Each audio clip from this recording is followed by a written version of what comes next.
Football made simple. Become great at your craft by finding ways to make it simple for those around you.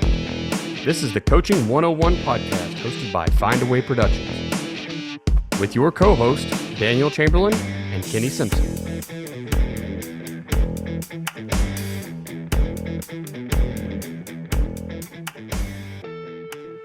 What's up, coaches? This is the Coaching 101 podcast. I'm Daniel Chamberlain here with Kenny Simpson. How's it going, Coach? It's going okay out here. If we could get the rain to stop just a bit, I know you're going through that too, but been a good spring for us. We just have to practice through the rain, I guess. Yeah, unfortunately, I'm not doing a spring practice this year. I'm changing teams and still looking for a landing place, but we have a little homestead here, and so we were messing with goats. We actually gave some goats to family. So we're out in a monsoon out here trying to chase little doelings, and I don't know if you've ever chased a little animal, but they're fast. I consider myself pretty quick, and they were putting on a show out there. But coaches are supposed to be tough. All my young coaches, they go out there and it's raining and they're wearing a t-shirt, or it's cold and they're in short sleeves, or it's whatever. And I kind of have I coach basketball long enough. If it's under 50 or raining, I want to be inside. I don't really enjoy that kind of weather. I'll do it because I love football. Right. I'm not going to be the tough guy out there. I'm wearing 15 jackets, 9 pairs of gloves, and a big toboggan if it's under about 50 degrees. So, I do love the cold weather, so that's not usually an issue with me. Once you get wet, you're just wet, right? It's kind of from my motorcycle riding days. You ride in a storm, who cares? Once you get wet, there's only as wet as you can get. So, it kind of keeps things moving along, especially for coaches. The sideline's never fun when it's too cold or too wet. I don't like the summer heat, so that's, I picked a sport that to coach when probably 2/3 of it is in the summertime or I do real well. That doesn't bother me. My coach will laugh at me. I'll have pants and a long sleeve shirt, and it's 98 degrees. I grew up in Florida, so it just doesn't bother me. But man, once it gets down to about 45 degrees, in Arkansas we get. And now you're in Oklahoma, so you probably know we don't get pretty snow. We get 33-degree rain with wind, and that's the worst weather on the planet. So, oh man, that's good. My wife is a beach bum, and I hate the beach because it's hot and sandy. And I've just been places that it was hot and sandy, and I don't want to go back. So right. I stay away from the beach. I'd rather go in the mountains and play in the snow. Well, man, it's I know you talk about spring ball getting here, and this will release in a month or something. Everybody be like, "What are y'all talking about? We're in summer pride." Right. But it is spring ball time now. How is y'all spring ball going? It's going well. For us, spring. I used to be hardcore spring as a young coach. We have to just run it just like the fall, and now we use it more of an evaluation tool. Not just for the players, but for us, try new wrinkles, see what works and what doesn't work, and try different kids in different spots, and then of course, for us, the biggest goal is to evaluate your new kids, the kids that are, and they might not be new, but new potential starters, so we spend a lot of time trying to develop depth more so than we probably would in the fall. And then we've got 2 or 3 kids. My son has tweaked his ankle. I've got another starting safety who's got a kind of a tweaked hamstring. In the fall, those kids would probably, tape it up and play. Right. But in the spring, we're like, nope, you're going to shut it down and you're going to be done because we've got a long time before our season. So we're a little different with the spring, but it's been good for us to kind of try some new stuff. And some has been really, really good. And some we know now that that's not going to be, what we do in the fall. Right. Since you mentioned injuries, I'm going to overstate this all the time. Quit using ice, quit using ibuprofen or any NSAIDs. Peace and love. Google it. There's a graphic. Peace and love, soft tissue injury. Follow that. Quit using ice and ibuprofen. Yeah, he's been walking around it all weekend, so thanks for the advice there, buddy. You'll get your players back a lot faster than you would using the old rice. What was that? Whatever that's called. Rest, ice, elevation, or compression elevation. Yeah. So rice is out. Peace and love is in. Yeah. So, Oklahoma spring ball is a little different, and I don't know where everyone's is different, I guess. And I hope we didn't talk about this last week because it was almost spring ball then. But we get, if you go spring ball, you lose a team camp in the fall. And so it's as a coach, you almost have to make that choice. And you can't have your incoming freshmen, which every school I've been to has been small, so we need them. We generally have at least one freshman starting on the field every year. I know a lot of schools are like now they just play freshman ball and JV, but um, so it's nice to wait and get 2 team camps so you have everybody who's actually going to be there. And you don't know what kids are going to do in the summertime, how they'll develop, or stay out of the weight room and undevelop, develop in a negative way. So a lot of coaches kind of opt for that. Let's just do all the team camps in the fall. We get an extra week of practice then versus 10 days of non-contact. But now I see some people are having like spring games. They're trying to look like colleges, right? Yeah. I mean, Florida, Alabama, my mindset on that, I had an old coach. We went to this team camp in the summer. He got all the kids, every team, all the kids on a knee. And he said, hey, guys, you're not going to win a state championship right now, but you sure could lose it if we are idiots and hurt somebody. And I think a lot of times in the spring, number one goal needs to be the health of the kids and have a good time. Because here's what you have a lot. Well, I don't know what you're dealing with, but we have a lot of kids, they're done with school. Like they don't even have to come to school, but they're going to come to practice. And they're going to show up. We have good kids that will do that. But old me would have run off half of our sophomores by just being a tyrant to them. And now they wouldn't have played for me. And now you lose kids that are burnt out at the end of school. They're ready for summer, just like you are. Yep. So just be careful. You guys listen to this and you're in the middle of summer practice right now. You have guys that are voluntarily showing up, hopefully, at your program. And of course, you have to maintain discipline. Everybody needs to be there. I get all of that stuff and believe all of that stuff. However, these kids get to be a kid one time in their life. So just remember that as you're going through the summer. And we have the same kids that have, it feels like 55 vacations, church camp, everything going on. And our rule is just basically if you're living and breathing and you're in our county, we expect you here. And if you are not, then, go have fun with your family or whatever you're doing. Yep. I know a lot of coaches, I can say where I've been, it seems like we're always trying to build culture. I've not been to a school yet that just had a winning culture. But it's almost that, chicken or the egg, which came first situations. Like, yes, you need summer pride to win in the fall, but you need to win in the fall for kids to commit to the team to come to summer pride. So it's that, a lot of that I think has to do with just getting your scheme right in the fall and using what you have. Go win you 7, 8, 9 games, and then see if that doesn't change your summer workouts. First book I wrote, I put that story about the frog, and I don't know if it's true or not. It's probably not true. Probably found it on Google. But basically, if you put a frog into a pot of boiling water, it will, scream and jump out. But if you put it into a pot of water and you slowly turn the heat up, it will literally sit in the pot and boil to death and never escape. You got to kind of think about that with your kids when you're talking about changing culture, like you were saying, is if you turn that heat up and you dump a bunch of kids that have never been in there, you may change the culture quickly, but you're probably changing it with half the guys that showed up. And you may have that option. You might have 100. Well, that's fine. 50 is fine. But if you're starting with 24, then that's 12 is not an option. Right. So you need to maybe kind of just consider your situations you were talking about. Yep. Well, man, if you want to talk to us about how coaches can find a simple way to get some IQ building in their players and their staffs, then we'll move on with our topic tonight. Absolutely. Yeah. So Coaching 101 podcast is sponsored by Findaway Productions. Findaway Productions sponsors Offensive Coordinator Academy.com, which houses the Offensive Coordinator Academy, the Offensive Coordinator Workbook, multiple courses on receiver play, offensive line play, all kinds of things offense over at Offensive Coordinator Academy.com. Also sponsors Defensive Coordinator Academy.com, all things defense. The new Defensive Coordinator Academy, Defensive Coordinator Workbook, Defensive Line Academy, Defensive Line Workbook. You can kind of see we're trying to spread out to every position in the world of defense and offense. It also sponsors FBCoachSimpson.com. FBCoachSimpson.com houses the Gun T offense, the full system, multiple materials, about 30 books, also the 3-4 Swarm, headsets, which is the free coaches magazine.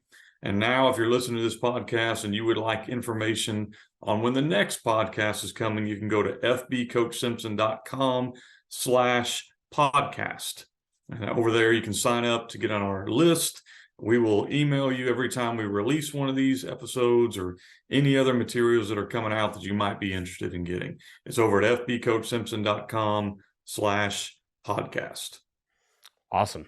I'd like to also quickly mention Adaptable PT. It's physical therapy. It's our new clinic, my wife and I. It's in Grove, Oklahoma.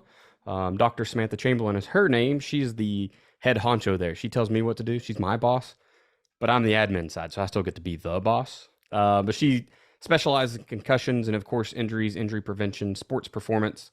It doesn't matter the age. She's good with youth. She specializes in geriatrics as well. So if it's your kids, your players, your mom, your grandparents that are injured, bring them in. And her big thing is, old, not weak. So don't let yourself sit around and become sedentary just because, age is starting to add up. Doesn't matter how many birthdays you had.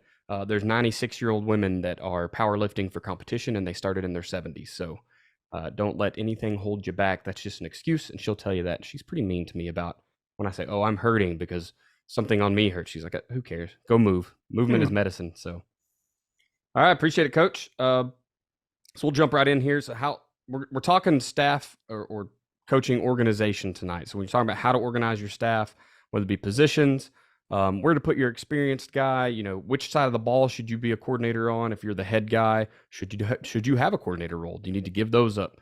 So we just want to talk all things coaching staff organization tonight.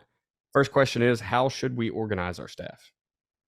There's a lot of different ways you can do this. So, and we're all in unique situations. So let's kind of hit the first thing you said, Daniel. You kind of talked about, you're the head. I'm assuming we're talking to head coaches here. So you're the head coach. You just got the job. So you need to sit down and evaluate what kind of situation you have, because they're all different. I don't know if you're at a school with a staff of 30, like you're a Texas coach, that you just have a left tackle coach and a kicker coach, or if you're a guy in Arkansas where we just kind of get what we get, or you're in wherever you are where it might be a staff of 4 and you're getting volunteers. We're all in different staffs. So in an optimal world, you'd want to be a head coach and be able to bring in coordinators on both sides of the ball. That doesn't always happen, and you might not have a guy ready for that position. So a lot of times a head coach serves kind of a dual purpose, and that's what I'm going to mainly talk to when I'm answering this question.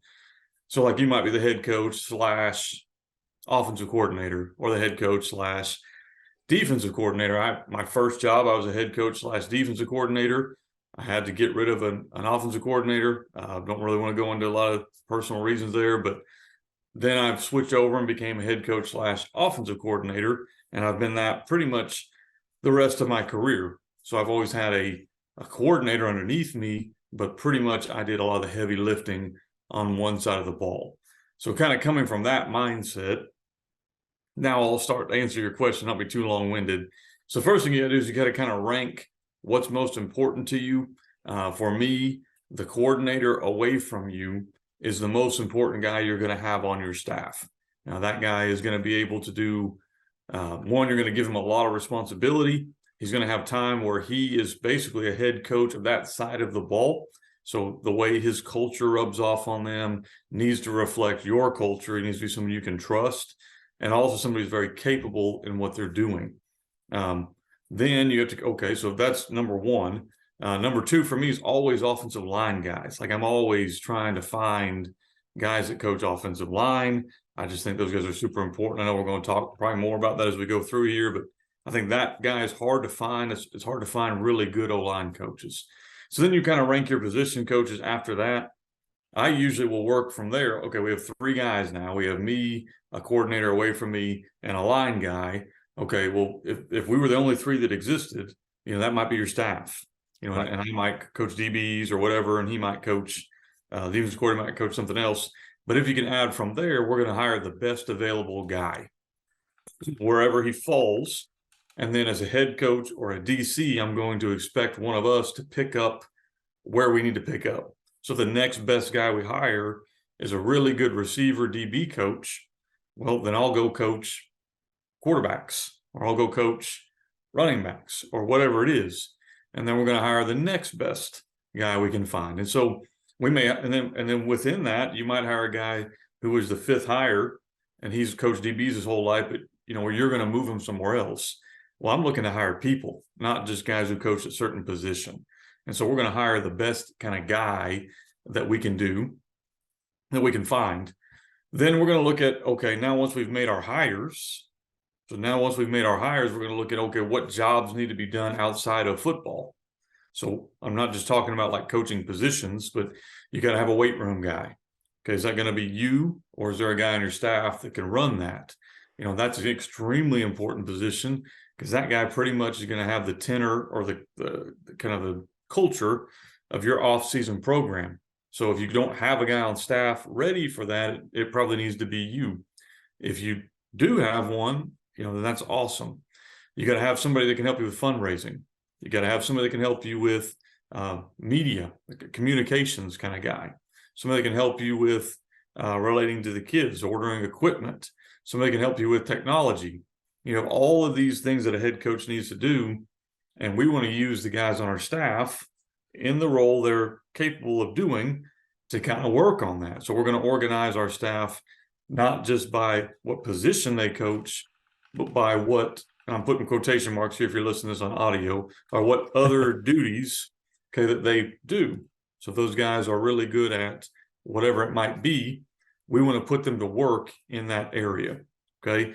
And then finally, I'm always looking for like diversity on my staff. I think it's extremely important.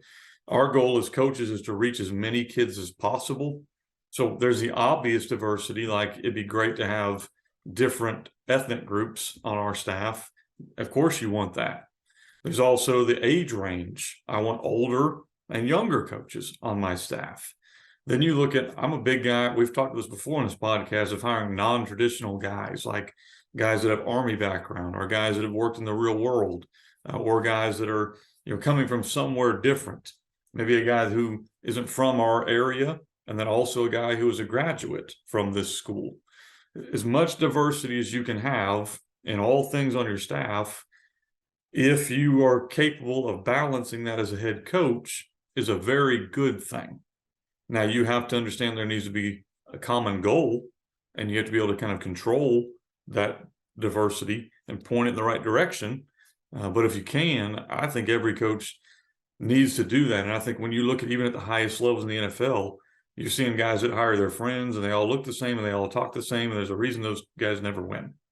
And then you're seeing guys that, I don't know why it's outside the box. I think it was the Giants coach who talked about how he hired based off of interviews and based off of who was the best candidate, not off of who he knew. And not surprisingly, how the Giants did last year. Pretty dang good. Because when you bring in good coaches, not friends, you're going to have much more success. So sorry, long-winded answer there, Daniel. Oh, that's okay. And you're spot on. Unfortunately, for that last part, it is often, who you know, not what you know. And I actually heard a pretty good one. I was over at Tulsa this spring, watching some of theirs, and they said it's not even who you know, it's just who remembers you when you walk in the room. So it may not even be the guy that you know of that has met you, but who can remember your name. So, yeah, that unfortunately does sometimes trump football knowledge. What you said about, younger coaches, older coaches, honestly, the least valuable coach seems to me would be like someone fresh out of college who's trying to break in, right? They don't bring anything to the table except they're easy to mold. I mean, I got an entire job on the first podcast with just never have done anything. And I talked to another guy that's been in, media for years, and he was like, I can't believe you got a spot on a big podcast like that and you've never touched one. And I was like, I sold myself as moldable. Like, I am, what do you want me to be? Make me that. I don't come here with any bad habits or whatever, right? So that is a coach that you can take. Like you said, he's definitely not going to bring another culture. You may have to make sure he doesn't bring college culture to him, his guys, off the field time. But. My staff I've got right now, we've got a guy who I call Grandpa Weaver. And it's Coach Weaver. He probably isn't listening to this podcast. If he is, Coach, it's a podcast. He is a grandpa, but he's the older guy on our staff. And then we have like you said, a brand new, right out of college guy. And here's what that guy brings to the table. He can relate to kids that will never come talk to me. They'll never come talk to me. Right. But to him, man, I know everything that's going on because those kids let him know. And guess what happens? It filters. What's what I need to know? I don't need to know all of it, but what I need to know filters up to me from him. And so that guy's relationships with those kids are way better than me and the older coaches are.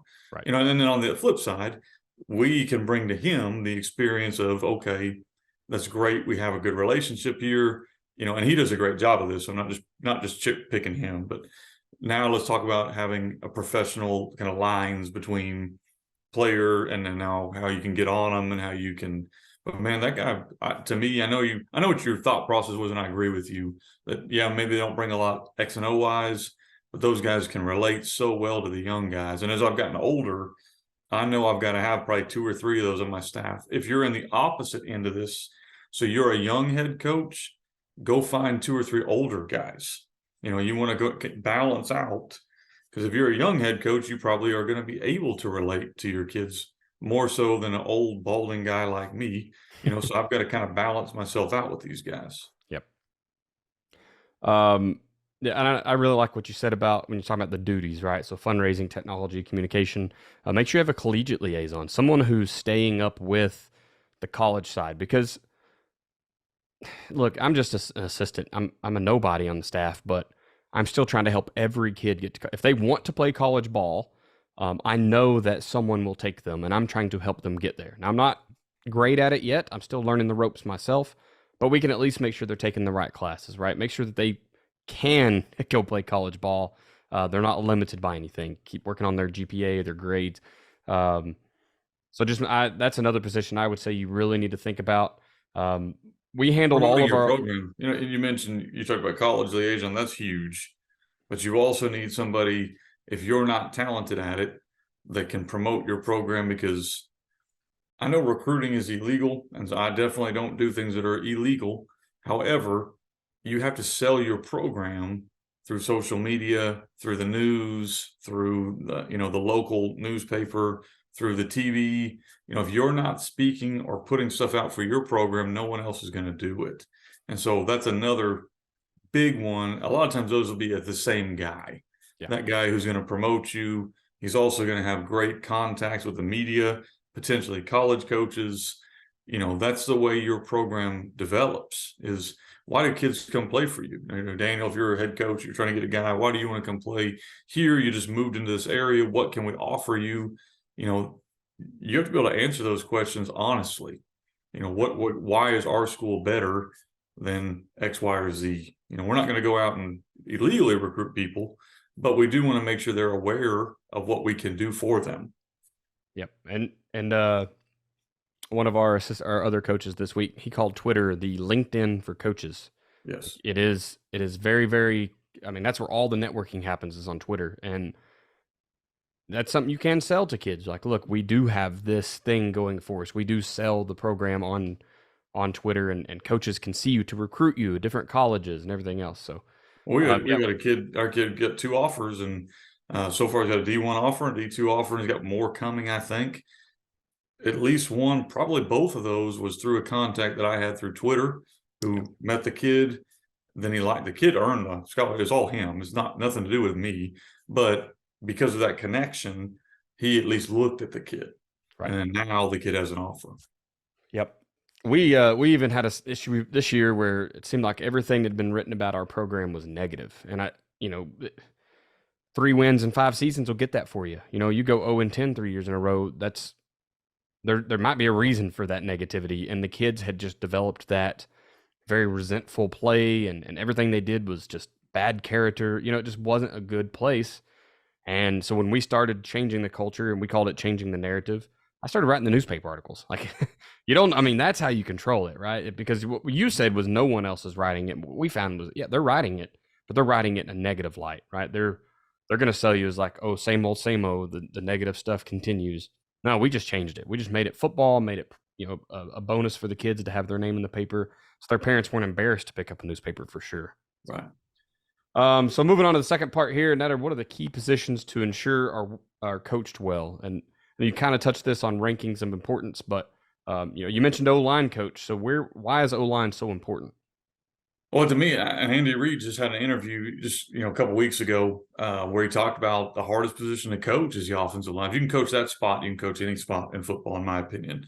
The quarterback coach gets a lot of the glory, and he should. They do a good job. But coaching the offensive line, you are working with guys that are basically generally not super athletic compared to the rest of the kids on the field. I'm not trying to be ugly to offensive line. They're not going to get a huge reward. they're not going to carry the ball or be in the newspaper. So you are now having to motivate kids, get them to play above their ability, sacrifice for somebody else. And that's just the motivational part, not counting all the technical part that's way harder than I can really get into. And where you have to talk about, are we going to run gap scheme or zone?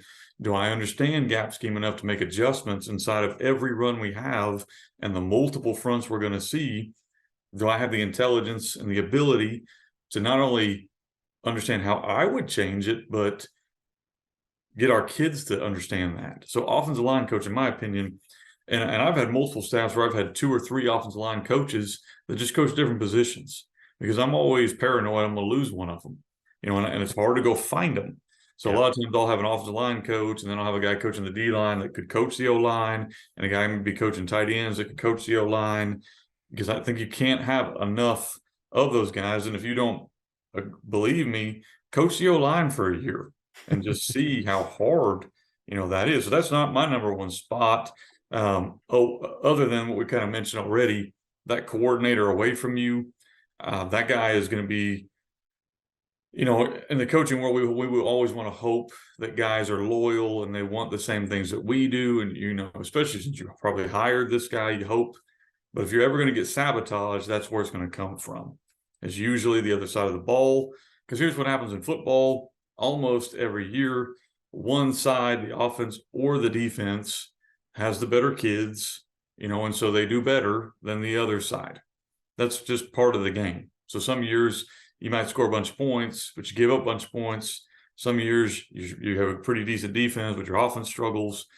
And those are the moments when loyalty will be tested with the kids and with the coaches. And so that guy's got to be a guy you can trust in that situation, one way or the other, whether he's the guy who's doing really well or not doing really well. And then he's also got to be a guy you have to give freedom to, and so you have to allow this person within guidelines, certain guidelines you have, to have the freedom to make personnel decisions in game, to make play calls in game, to make adjustments in game, to handle other guys on your staff, because that role is basically the role before you become a head coach. And so that's a huge role. So that's the number 2 one. And then one I think that's overlooked a lot is, I think a lot of times we hire all these people and then we go, well, who's going to coach your 9th graders or your junior high, whoever, and you give it to like the worst guy on the staff. Okay. Or you give it to the least experienced guy on the staff, or you don't care, or you have relegated a guy who you didn't think was good enough to be on the varsity staff to go down to the junior high. Okay. That's a big mistake. That is kind of the gatekeeper to the kids coming to you. I don't personally think the junior high coach has to be some X and O guru. It's great if they are. But what they need to be is somebody the kids want to play for. And usually winning games helps that. So they need to be somebody who has good mentality, that can relate well to the kids, that can get kids out into the hallway. And then you have to trust them again to run pretty close to your system when you go run the varsity team. You can't coach both. Right. So they have to be somebody that here's our non-negotiables, do this, this, this, and this. And when they do that, you're going to have success. At Southside, that's when we really started turning the corner. We had a guy do junior high for us named John Johnston. He did a great job for us for about 6, 7, 8 years there with our junior high program. Well, that success filtered up to me. He was getting kids out. He was good with them. He had a good mentality with them, good coach, taught them well, and they worked their way up to me in senior high. And then the fruits of that labor kind of showed up. Before then, we had gone through like 2 or 3 coaches in 2 or 3 years. It's hard to kind of have fluidity in your program, if you don't have somebody down there. And I'd even say the same thing with like your youth program. I don't know how much control you may have on your youth program, but you need to make sure that the people involved in that are not running kids away from your program, because it's easy to say, well, they're not really associated with us.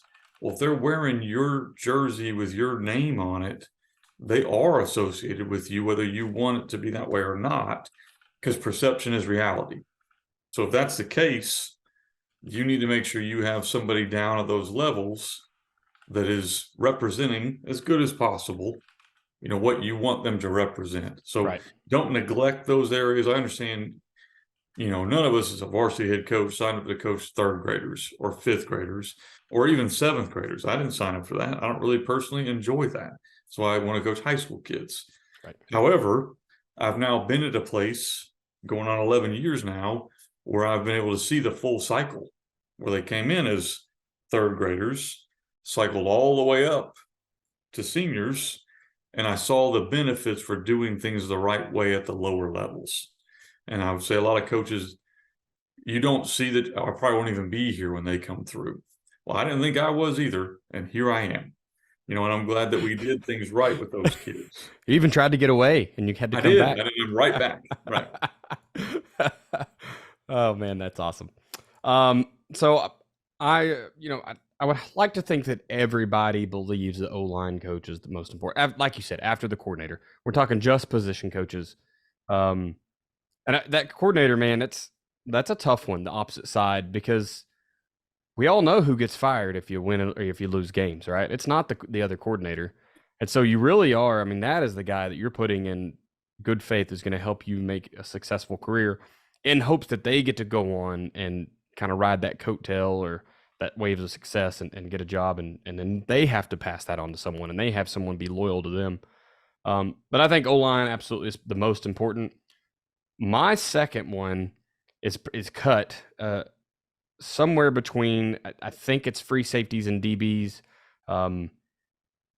maybe linebackers. And it sounds like the simplest, but it probably is linebackers, honestly. I think linebackers have the hardest job on the field because they're the only people on any snap that they have two directions to go, right? They have to come play the run and they have to drop and play the pass. Now, our free safety also plays the run pretty heavy in our scheme, but he's a late run help. He's our alley fitter.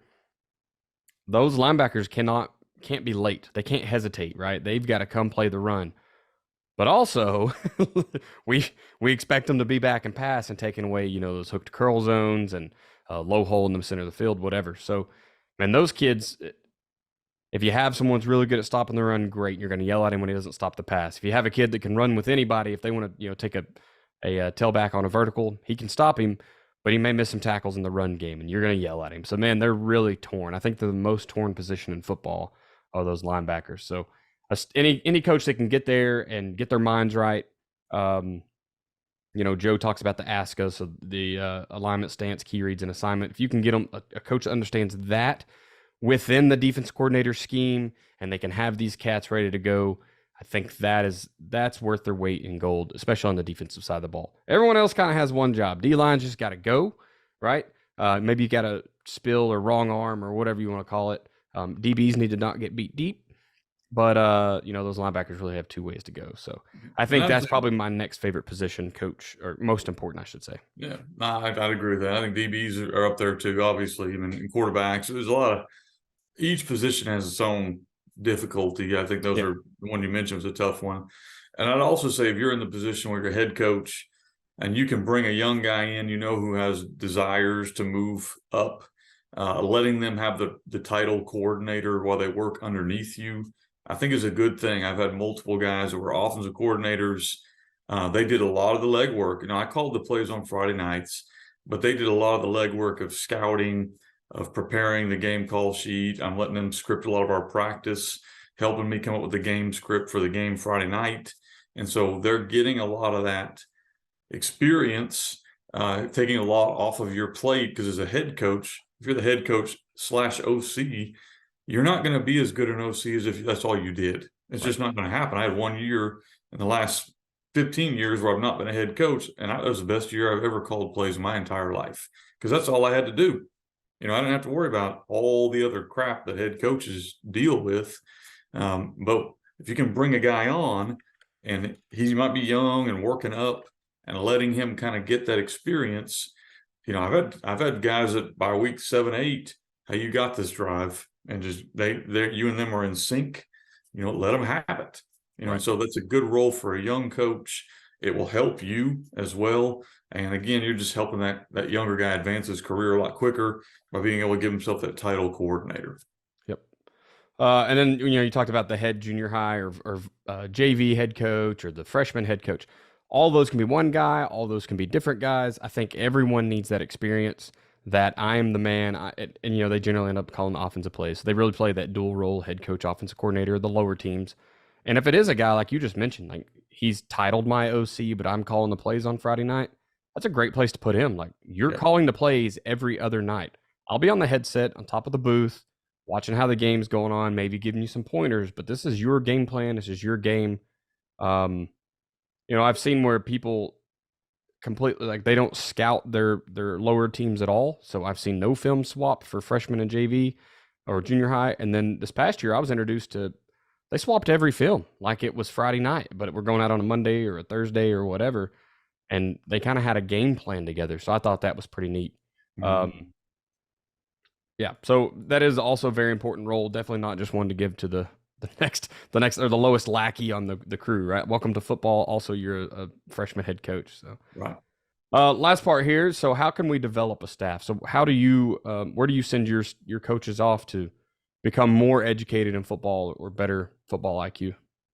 Well, I mean, you know that there's more football available now for this generation of coaches than probably ever has been around, and that's one of the things that I have a passion for. Obviously, Andrew, you have a passion for. We want to put out information for coaches. There's a lot of ways guys can learn football. We're just going to give you a couple of them here. One, I think old school clinics. I mean, I think that's the way to go. I've actually had our coaching staff where they've presented. So like, I know you came to the national clinic we had in Batesville.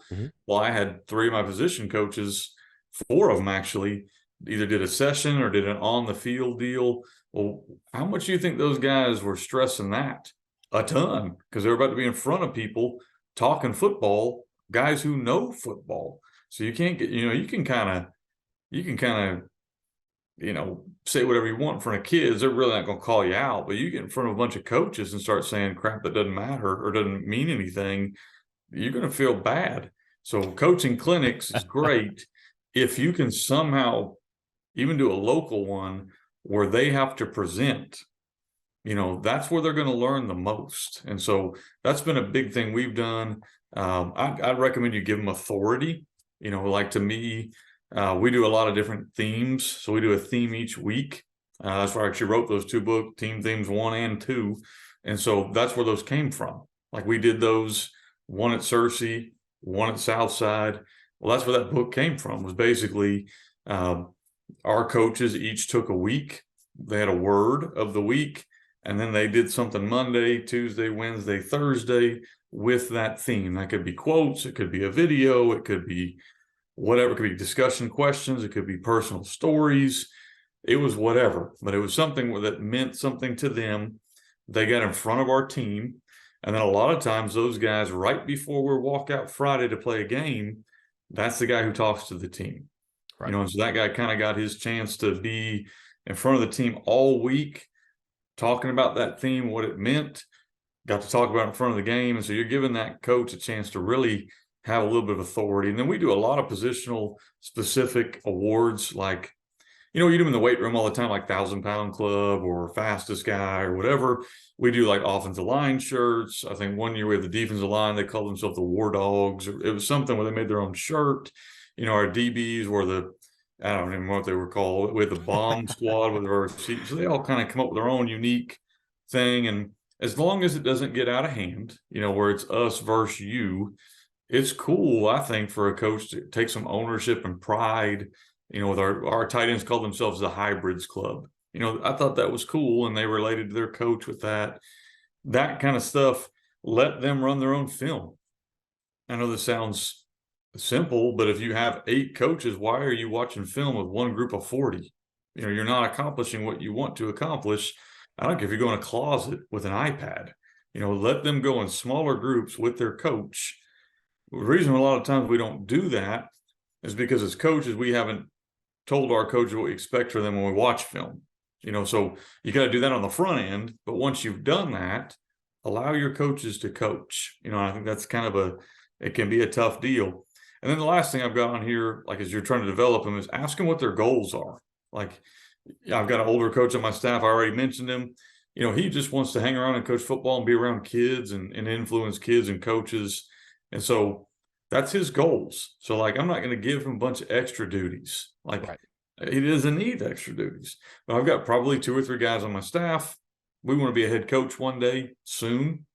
Okay, well, you want that. Well, now let's give you these extra jobs, these extra responsibilities. That doesn't mean it's bad. I'm not just dumping work on them, but if you want to be a head coach, you need to kind of know some of these things that aren't as fun, like disciplining kids or sitting in parent meetings or fundraising, just those things that you're going to be getting those jobs. But I'm not giving them to you because I don't like you. I'm giving them to you so that you can be ready for when your moment comes to go be a head coach. Yep. Um, I like, I think clinics are valuable, but I think a lot of the times, and I'm going to speak poorly about like the Glazier side here, and I don't mean anything against Glazier at all, but that new Glazier folder file, whatever they call it, it'll come to me later, but where you can go and watch all of the clinics and all the football you want. It's YouTube, but for football, right? I think that there's a lack of value there because you're not learning specific things. You're not learning how to coach. You're just watching a million X's and O's, and that does not make you a football coach, right? It doesn't matter how good you are with that dry erase pen in your hand. What can you do through the summer, through the 10-week season, and maybe some playoffs at 5 days a week at practice? Like that's where your coaching shows up, and there's not one of those YouTube videos that's going to save you when it comes to coaching. So I think some type of an educational tool. So my personal route, I learned from Joe's system, and Joe's system was awesome to me. I think I got 10 years of experience in Joe's system in 1 year. Legitimately, I have had conversations with my current head coach now, and I'm looking for a place to go to coach next year. And I have questions now. I'm not just going to jump on the first job opportunity. I want to know, am I going to be the most educated coach in the room with football? Or can I also be developed, right? I still have development to do, and I want someone that can help me attain another level of football IQ. But that's a conversation he and I can have. Like, no, you legit know more football than maybe the head coach of that place. You probably don't want to go there. And it's because of the system that I use to get into football. It is more than X's and O's. It's kind of like when you bring your freshmen in, and every level does this. When I was at Tulsa, I asked them, and they call it day one, page one, day one. Doesn't matter. Whatever route you want to put that order, you want to put those in. But that's where you bring your freshmen and you teach them what are the field dimensions, right? What are all the position letters? What is a 4 front? What is a 3 front? What's a cover 3? What is a cover 2? What does that stuff mean? Not just the X's and O's of it, but like, why do we call it cover 3? Well, we know it's pretty simple, right? You got 3 deep coverage. But your freshman players don't know that. They've probably been poorly coached at a position that may or may not fit for 2 or 3 years now in football. So you have to do that with your players, and you got to do that with your coaches too, because the same thing. Maybe they quit in high school and all they played was outside linebacker like I did, and they weren't very good at that, and they didn't touch the offensive side of the ball. They didn't know what gap scheme, zone scheme, what's power, what is, whatever, mesh or rail, or what do all these words mean? They don't know. Maybe they went to college and played a touch. Maybe not. You don't know. So that experience, you really have to get all of your coaches on the same level. And the best way to do that is with some type of an instructional system on how to coach football. And it does start with X's and O's because you're useless at practice, in my opinion. If you don't at least know your positions, X's and O's, you need to know the big picture at some point pretty soon. And then kind of move on from there. But so I think that's the best way to develop your staff. And I like what you said about giving authority and asking their goals. All that is great, very much so. But I think it really starts with that. Let's get you on this tier of coaching level, of coaching IQ, if you will, and then we can build on that. Right. And that's why we put those workbooks out. So, offensive coordinator workbook, defensive coordinator workbook, head coach workbook. Because it's like you mentioned, I can tell you what I do, and that might help you. Like that might help you. You kind of mentioned you go to like I think it's called the Glazier Drive. It is Glazier Drive. Thank you. I was trying to think Google Drive, but it didn't. There's a wealth of information there, a ton, almost like too much. I agree. But the reality is I can tell you, someone else can tell you, Daniel can come tell you, but until you work through the process yourself, you didn't learn anything. That's why we put those workbooks out. Yep. We give you kind of an example, We give you a scenario, and then you work through the process of what you would do, not what I would do or he would do or they would do or she would do or whatever. What would you do? Then we have a whole section on the defensive coordinator workbook where they write through all their terminology. What does this word mean to you? What's it going to mean to your coaches? What's it going to mean to your players? And so, because we can get on here all for whatever. Defensive coaches are the worst about, like, let's call the same thing 5 different names. Is it a force, a contain? Is it an edge? All that means the same. What does it mean in your system? And so that's why we put those workbooks out. Also, why we put those 2 academies out was to try to help guys go through what they want to do. Because I think a lot of times as coaches and humans in general, so I'm not trying to just pick on coaches, but we want path of least resistance. Just tell me the answer. You hear that all, just tell me the answer. You don't get any better if I just tell you the answer every time. You get a whole lot better when you work through the process and find the answer. And nobody wants to do that because that's hard. And so, but it has been probably why we've got now, Daniel, I think we're almost at 1,000 guys that have gone through the Offensive Coordinator Academy. That's awesome. And those guys, I think it's been a really good deal for them to work through that process on their own. Yep. I experienced that with Coach Franks. He's Dominic Franks over at Tulsa. And I went and just was trying to pick his brain about some coverage, and he would just teach me little things. And I'm like, okay, Dom, so how do I make that work in my cover 3? And he's like, however you want. I'm like, no, I want the answer, like what you said, right? And he's like, you figure it out. Do whatever you want out there. It's either going to win or not. Like it's on you, man. I taught you this little piece. And I'm like, okay. Well, he's that's how this is going to be. And you're probably at a 2A high school, so it needs to look different. Right. Absolutely. Yeah, and that's part of it, right? My answer isn't your answer, and it never will be. Like until hey Tulsa, I'm hireable right now, so if you want to reach out, I'll take a job over there, and then we can all coach on the same stuff. But so development staff, I think it's something that coaches want. Coaches with any experience at all that's what they're looking for. You talk about selling your program for kids, for social media, same thing with your coaches. If I'm going to show up and be the most educated or the highest football IQ, I don't want to be there. And maybe you have a very successful program because of kids, because of some luck, but if it's because of staff development, that's where a coach wants to go. So, yeah. Coaching. I love it. So we're going on to our next section now, and we got a little secret part here tonight. We'll get to it at the end, but first we're going to touch into everyone's new favorite, and that's what not to do as a coach. So why don't you fill us in on today's lesson, Coach? Sure. So today's lesson on what not to do as a coach is do not micromanage. And I'm preaching to myself as I say all of this, because most coaches, I think successful people that are organized, have a tendency to micromanage. That's usually what made you successful, is the idea that I can do it myself. I will figure it out. I'm driven. I want to be the best I can be. And unfortunately, while that has a lot of great qualities to it, it's not always the best quality for a leader. When you are a leader and you micromanage, what happens is you might have a staff of 20, but there becomes a huge bottleneck at the top where everyone won't take a step forward. They won't answer anything because it's all clogging at you because they're worried about approval. If guys there needs to be a healthy fear of a leader. I believe that. I think there needs to be a healthy understanding of, if I mess up, I'm going to get called out for that. So maybe fear is the wrong word there, but healthy, I need to do what I'm supposed to do, right? However, there doesn't need to be a paralyzing fear permeated from the leader where nobody is willing to step out and take a chance because they're worried that you've created an environment where if it's not exactly what you wanted, you're going to get rid of them. So to me, I come up with what I call the 80-20 rule. This may help you micromanagers that might be listening to the podcast. Here's what I look at it. So let's say Daniel's on my staff. If Daniel can do this job 80% as good as I can do it, I need to walk away and let him do it. Because what's going to happen is Daniel's going to get better as he goes. He'll probably surpass me quickly. And now I can allocate that time to an area where I don't have a coach who can do the job 80% as good as me. So it's been an 80%, it could be 70, it could be whatever you've decided in your number. But a lot of times what that means is it might not look exactly like I wanted it to look, but it fell within the parameters of what I expected.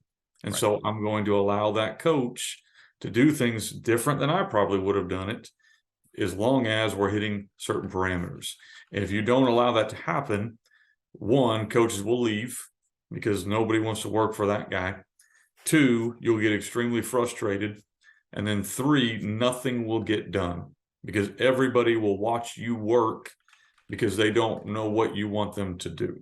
So that Right. was lesson for today. Do not micromanage.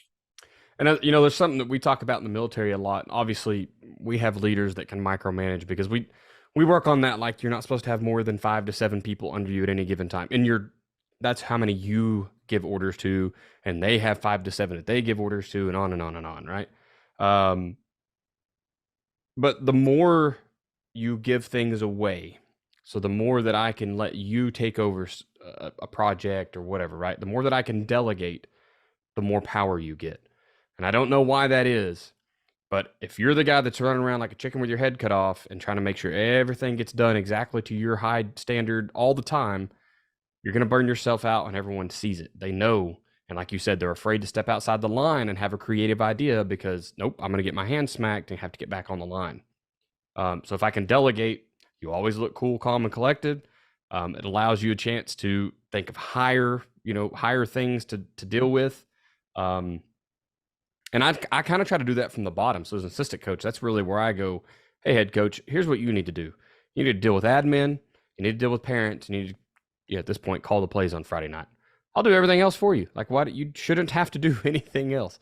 So that's kind of where I try to do as an assistant coach. And I've been lucky enough that most of the coaches I've worked under have allowed me to do that and really help them be successful as well. So, yeah, reach out, let your guys work, man. That's what you're paying them big bucks for. Big bucks.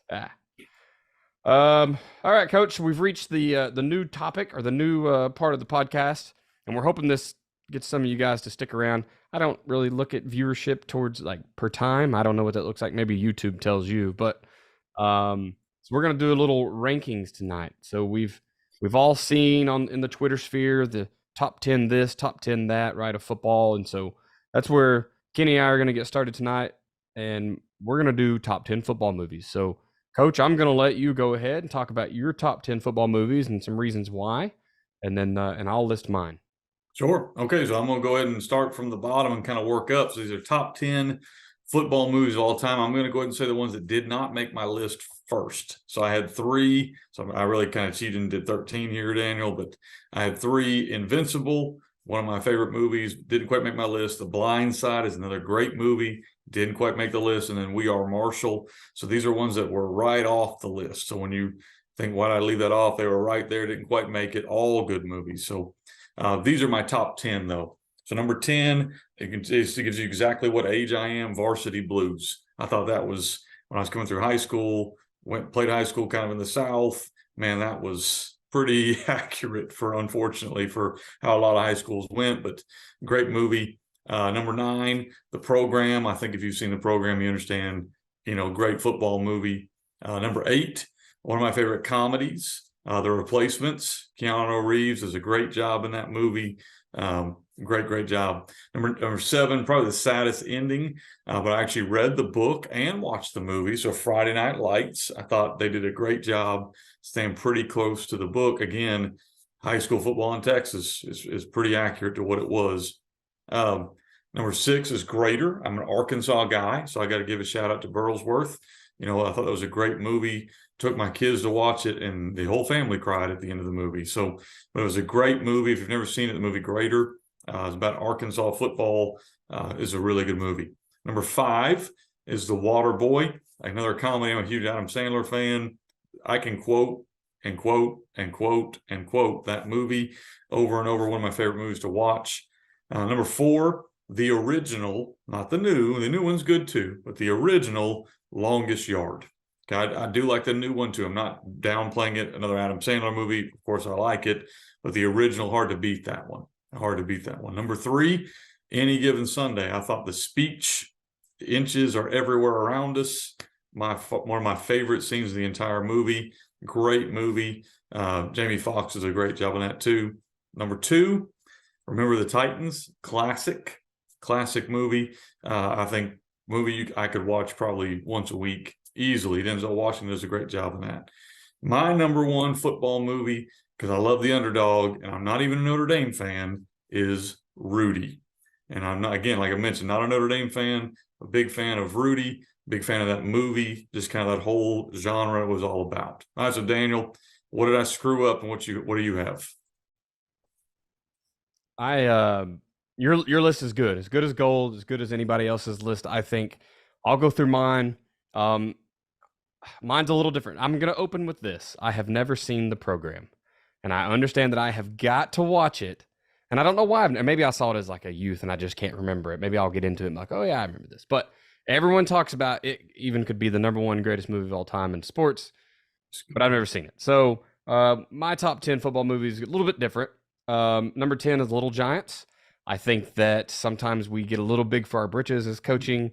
And I don't know that it even matters what level you're at. But if you just go back and think about number one, we always talk about treat the janitor the same as the CEO. Like that's something we kind of live by in my household. And if you're just shucking those kids away, there's times that your program needs them or they need you more than you need them. And so I always think about Little Giants, right? Waterboy, once again, just for the comedy of it all. I think we all have given a Bobby Boucher squeal and ran at something in our lifetime. Just as many of us trying to shoot spider webs out of our hands, right? We've all done it. Don't act like you haven't. Um, Any Given Sunday is my number 8. Number 7, The Blind Side.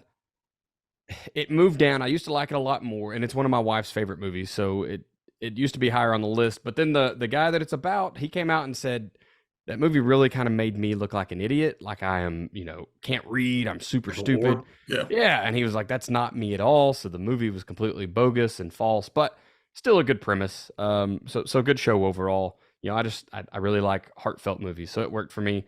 Varsity Blues, this one could be anywhere through the top 6. It is what everybody wants their high school to be like, I think, right? You have to love, and me being a new coach, you got to love when the old guys getting ran off, like out with the old, in with the new way of thinking. Quit running. I like run the ball. Don't let me lie. We talk about everything. Run the dang ball, right? But just kind of getting things spread out there. The Replacements, man, that's something that I've watched that movie more than almost any other movie in my lifetime. I absolutely love it. Same thing. It's just that it's comedy. It's just gold. I love it. Friday Night Lights, because it was once again high school football that we all actually felt. There was the guy that was too drunk to practice half the time. There was the guy that was strung out on pills. Like you're just like, what is going on here? How did they capture everybody's high school at the same time? When they duct taped the ball to his hands was crazy. Yeah. Longest Yard. I'm a new school fan. I think I saw the old one way back in the day. Is Burt Reynolds, right? Was the original. He was the guy, and now he gets to keep playing. He's the running back in the new one. So I'm a big fan of the new school. I'll have to go back and watch the old one and compare them, but that's my number 3. Number 2 is Remember the Titans. I think it still speaks to the stuff that we're facing every day. And I have been in mainly schools dealing with Native children, but we still see that. That's that segregation of the classes or the segregation of races and what. For some reason, we can't figure out that we're all humans, and it's just very, very weird to me. But that movie just reminds you every time you watch it, like, have a heart, go out. The kids are just kids. Treat them all the same. I don't know where that gets lost in today's society, but sometimes it does. And my number 1, and maybe it just speaks to my analytical mind, but I love Draft Day. Draft Day is my all-time favorite football movie. I can watch it anytime. I watch it every year on Draft Day for the NFL. Huge Kevin Costner fan, and just the ending and the way it all plays out is just perfect. But once again, he takes the kid that needs him, the one that has all the nephews he's trying to take care of, and the true heartfelt story. So that's my number 1. I know it looks a little bit different than yours, and you've got some that I don't have, but I kind of feel like that's my top 10 list. So yeah, I've never even seen Draft Day, so now I'll have to watch it. Oh man, yeah, you'll love it. It's absolutely awesome. I'm not a Browns fan, and it's kind of based around the Cleveland Browns. But it's really good, so it's worth a watch at least once. All right, man. Well, that brings us to the end of the episode. We have covered our what not to do, our top 10 rankings, and then our 3 pieces, which is how to organize your staff, key positions to make sure you have a good coach in front of, which is all of them. But sometimes you have to prioritize, and then how do you develop that staff so that they all can be those good coaches? Any final things here, Coach? No, I think we're good. I can just awesome. close it on up. Absolutely. So if you can let us know one more time, what's a way that coaches can keep things simple and go to a place and find all that in one place? Sure. Coaching 101 podcast is sponsored by Find a Way Materials. Find a Way Materials hosts the offensive coordinator academy.com. All things offense, including the full academy, quarterback workbook, offensive line workbook, offensive coordinator workbook. If you want anything where you can work through and process your own stuff on the offensive side of the ball, you can find it at offensivecoordinatoracademy.com. Also, defensivecoordinatoracademy.com, all things defense, from the full academy for the defensive coordinator to the academy for the defensive line coach to all things in between, including smaller materials, including some free materials, defensivecoordinatoracademy.com. Finally, fbcoachsimpson.com, all things gun T related. So the gun T system, all the books, there are about 30 total books now, gun T, non-gun T, defense, all kinds of things you might like, including those workbooks we were talking about. Also, the 3-4 Swarm defensive system is over at fbcoachsimpson.com. Also, Headsets, the magazine, free digital magazine. And so you can subscribe to this podcast, of course, where you are now. But if you'd like to get more information of when the podcast is coming out and other materials might be coming out, go over to fbcoachsimpson.com/podcast. That's fbcoachsimpson.com/podcast. And we'll make sure you get an email anytime something is released. Awesome. And I mentioned Adaptable PT earlier. Come by Grove, Oklahoma, see my wife, let her help you out, your kids out, your grandma out, whoever it is that's hurting.